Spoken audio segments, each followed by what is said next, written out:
Welcome to the Mr. Smart Maths channel, and my name is Mr. Smart. In this video, we're going to be looking at writing ratios. Okay, so let's look at this first example question. We have a bag of beads, and the question says, what is the ratio of pink to orange beads? So let's count the pink beads first. There are 4 of them.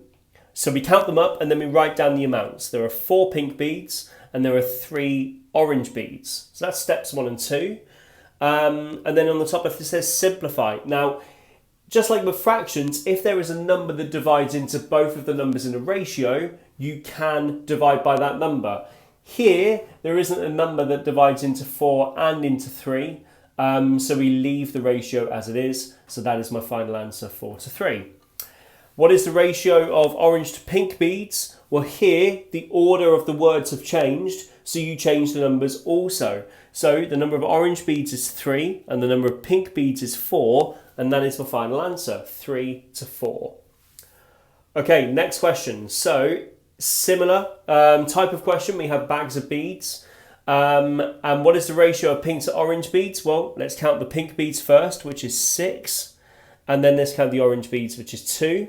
Now here, we can go through step 3 and simplify the numbers in that ratio by dividing both 6 and 2 by 2. 6 divided by 2 is 3, and 2 divided by 2 is 1, so my final answer is 3:1.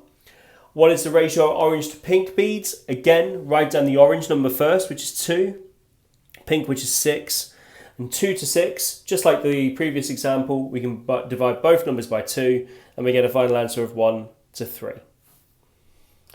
Final example, here we're counting up coloured squares, and actually there are 3 different colours. Now the process doesn't change if there are more than 2 amounts. So in this question, what is the ratio of pink to blue to orange squares? Well, let's count up the pink squares first. We have 1, 2, 3, 4 pink squares.